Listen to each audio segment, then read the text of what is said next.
क्यों पिया श्री कृष्ण ने राधा के पैरों का चरणामृत। यह कहानी हमें श्री कृष्ण एवं राधा के अटूट प्रेम की याद दिलाती है। कहते हैं कि एक बार नंदलाल काफ़ी बीमार पड़ गए। कोई दवा या जड़ी बूटी उन पर बेअसर साबित हो रही थी। तभी श्री कृष्ण ने स्वयं ही गोपियों से एक ऐसा उपाय करने को कहा जिसे सुन गोपियाँ दुविधा में पड़ गईं।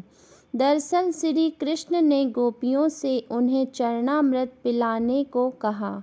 उनका मानना था कि उनके परम भक्त या फिर जो उनसे अति प्रेम करता है तथा उनकी चिंता करता है, यदि उसके पाँव को धोने के लिए इस्तेमाल हुए जल को वे ग्रहण कर लें तो वे निश्चित ही ठीक हो जाएंगे। लेकिन दूसरी ओर गोपियाँ और भी चिंता में पड़ गईं।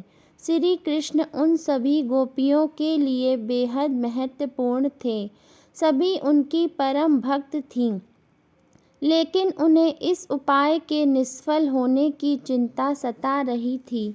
उनके मन में बार बार यह आ रहा था कि यदि उनमें से किसी एक गोपी ने अपने पाँव के इस्तेमाल से चरणामृत बना लिया और श्री कृष्ण जी को पीने के लिए दिया तो वह परम भक्त का कार्य तो कर देगी, परंतु किन्हीं कारणों से कान्हा ठीक ना हुए तो उसे नर्क भोगना पड़ेगा।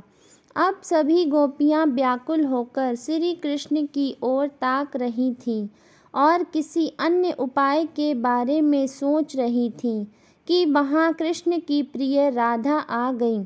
अपने कृष्ण को इस हालत में देख के राधा के तो जैसे प्राण ही निकल गए हों। जब गोपियों ने कृष्ण द्वारा बताया गया उपाय राधा को बताया तो राधा ने एक क्षण भी व्यर्थ करना उचित ना समझा और जल्द ही स्वयं के पांव धोकर चरणामृत तैयार कर श्री कृष्ण को पिलाने के लिए आगे बढ़ीं। राधा जानती थी कि वे क्या कर रही हैं। जो बात अन्य गोपियों के लिए भय का कारण थी, ठीक वही भय राधा को भी मन में था।